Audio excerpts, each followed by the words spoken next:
Hello there and welcome to the explainer video for the card game Ultimate Ruler, a versus game for 2 players.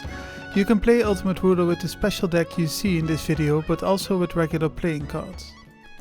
What type of game is Ultimate Ruler? Ultimate Ruler is a new game based on a classic set of playing cards that gives the characters, Jack, Queen and King, some personality and imagines them as part of different medieval courts. What would normally be named suits, clubs, hearts, spades and diamonds, is named courts in this game. The game plays a bit like a combination of other games such as poker, Magic the Gathering and others. The goal of the game. In this game, cards 2 to 10 of each court are called resources. It's your goal every 5 turns to have an added total resources of a single court that's higher than your opponent's. In this example, you have 26 of diamonds, as your diamond resource cards are 7 plus 6 plus 3 plus 10. Let's look at what your opponent has, who plays on a field mirroring yours. They have 19 of spades, as they have the 9, 7 and 3 of spades. In this example, you win with 26 of diamonds versus 19 of spades. The winner after every 5 turns gets a token representing the court they won as. In this case, you won the diamond token. You win the game if you have a token of each court, declaring you the ultimate ruler. If you have no physical tokens that come with this special deck, you can track tokens with pen and paper or on your phone. If you would win a court you already won as, nothing happens. Alternatively, you can play a mode where you can steal each other's tokens instead of collecting your own. This means that if your opponent has the token of diamonds and you win with diamonds, you can take theirs. In this mode, the first player who collects 3 tokens wins. This might be a good alternative for shorter games, as the regular mode can take 40 to 60 minutes. The playing field. Now you know what your goal is, let's look at the playing field. As you already saw, players play on mirrored fields opposite each other. First off, we have the treasury. This is where you collect your resources. The treasury consists of 5 adjacent spaces. Above the treasury you have the throne room. The throne room has 3 spaces above the middle 3 treasury ones. From each player's left to right, these spaces are reserved for a single Jack, I'm ready. Queen, Well, hello there. and King. On the side there's a deck holding the cards that are not in your hand, that both players use to draw cards from. Since the treasury and throne room spaces are not clearly visible, it can help to place an object as reference for either the edge of the treasury or the edge of the throne room. From there on out, it should be clear to both players where they can place cards. In a minute we will take a closer look at how the treasury and the throne room work. But first, let's take a look at how a round is played. Playing a turn. At the start of a new game, shuffle the deck and place it. Both pick a card from the top. The highest card, where 2 is the lowest and an ace is the highest, will start. Jokers can be ignored. Put any cards that were made visible this way at the bottom of the deck. Now give each player 5 cards. Let's take a look at your hand. You have a 5 of spades, a Jack of diamonds, a 4 of diamonds, a 6 of hearts and a 10 of diamonds. Do you remember the treasury and the throne room? As long as it's your turn and you didn't end it yet, if there's any room left you can place as many cards from your hand as you want. This means you could technically place all 4 resource cards and your Jack wherever you want, like this. For learning purposes we won't play like this right now, but it's a valid option. Instead, let's look at our cards and think of our goal. We are supposed to gather as many of the same resources as possible by the end of the round, which takes 5 turns. Let's start strong with our 4 and 10 of diamonds. Resources are always placed face down in the treasury until they are required to reveal themselves by a throne room character. Throne room characters are always placed face up. Once you are done with your turn, discard any surplus of 5 cards in your hand or draw from the deck until you have 5 once more. You can also discard whatever cards you don't like and draw new ones from the deck. Now your first turn is over and it's your opponent's first turn. The treasury. Your opponent took a turn similar to yours and placed 3 resource cards in the treasury before they ended their turn. We already saw that resources are played face down in the treasury, but they are also locked in place. That means that unless stated by the power of a character, they can't move. You also can't replace them until you got 5 cards locked in there. After that, you can change a single card each turn until the end of your 5th turn and therefore the round. Now that it's our 2nd turn and the opponent has some cards in place, let's try to mess with them by using the character we got in our hand, the Queen of Clubs. To use her power, we need to put her in her place and place a matching resource card under her, if it's not already there. If you have a resource card matching the character above it in place and you want to use that character's power, you can now reveal the resource card by flipping it face up. Now, what about that special power? The Throne Room. There are 12 characters in a set of cards, so this game has 12 special powers you can use to your advantage.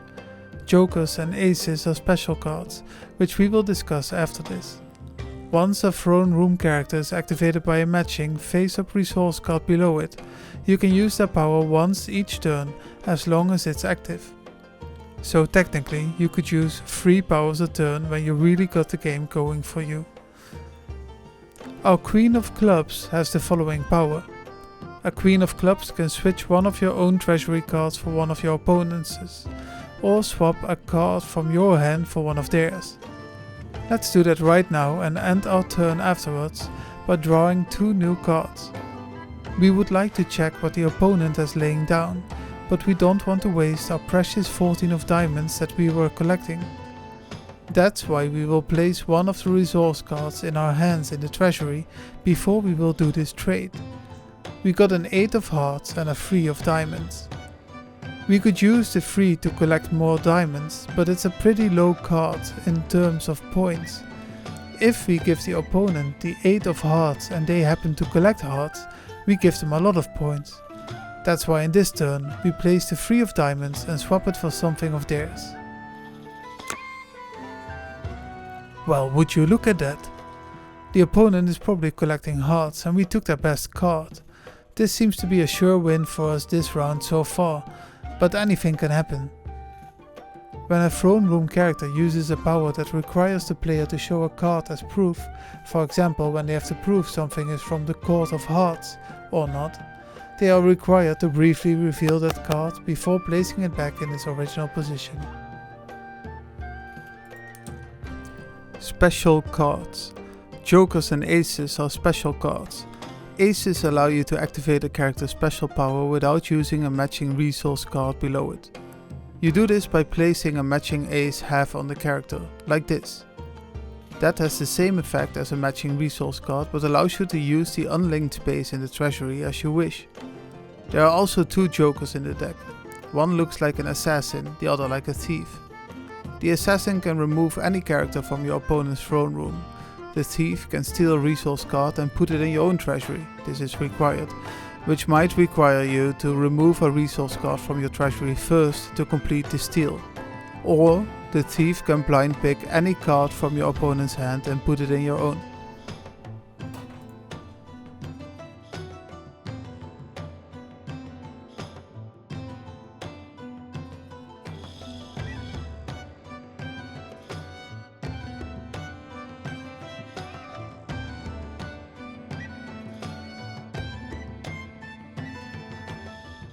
Special powers. Now let's take a look at the special powers of the characters. I will link the PDF version of the rules as well in the description, so you can keep it with you during the game until you know the powers by heart. The Court of Hearts. First there came Jack, who traded heart for head. Then came the Queen, who broke hearts instead. The king once loved, ruled from the throne, wisdom aplenty, but a heart made of stone. A Jack of Hearts can pay a heart resource card from your hand to view the opponent's hand. Unless stated otherwise, paying always means discarding the resource to the deck. A Queen of Hearts can point at one slot of the opponent's treasury. If it's hearts, that player must discard it. If it's something else, they must turn the card face up. A king of hearts can make hearts in the treasury and throne room indestructible. This means they are protected from other effects, so they stay unless the player replaces them by something else. The king of hearts himself can be killed to counter this. The court of spades. Jack was a pawn with his spade in hand. The queen, she was strong with iron command. The king had an army of workers and knights. Bloodshed was coming for multiple nights. A jack of spades can either flip a card in your treasury face up, or flip a card in the opponent's treasury face up for each open spades in your own treasury. If those cards are hearts or diamonds, remove them. A queen of spades can ask for cards from one court from the opponent's hand. The opponent needs to choose one to give if they hold any. The queen can also ask for jokers. A king of spades can attack a character in the opponent's throne room. Each player needs to pick a card from the hand and place it face down before they reveal it. The higher resource card, 2 to 10, wins, either killing a character from the opponent or the king of spades. If it's the same number, the king of spades wins. If he wins, he can steal a resource card from the treasury and put it in his own. The court of diamonds. Jack saw the world as a merchant for long. The queen adored diamonds, the sound of their song. The king, he was good, he gave back to the land. Peace was a given as enemy turned friend. A jack of diamonds can use cards from other courts in the treasury as diamonds for half their value, rounded up. The jack only needs to be alive at the last turn of a round to make this count. When active, they can also spend any resources as if they were diamonds. A queen of diamonds can pay a diamonds card and announce a court they want. Draw from the pile until there's a card from that court, including throne room characters. Put the other cards at the bottom of the deck. A king of diamonds can pay a diamond resource card from your hand to the other player to remove or bribe one of their throne room characters. When bribed, they switch sides to your throne room. If it's a king, they replace the king of diamonds. Like some effects give the opponent 4 cards, this one lets them have 6 in hand. The court of clubs. Jack learned to fear the dark and the night. The queen, she was mad, old and not right.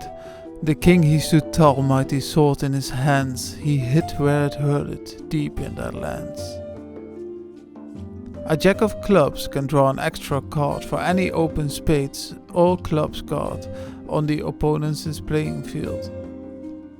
A queen of clubs can switch one of their own treasury cards for one of the opponent's, or swap a card from your hand for one of theirs. A king of clubs can destroy a card in the opponent's treasury. And those were the rules. I hope you will enjoy this game.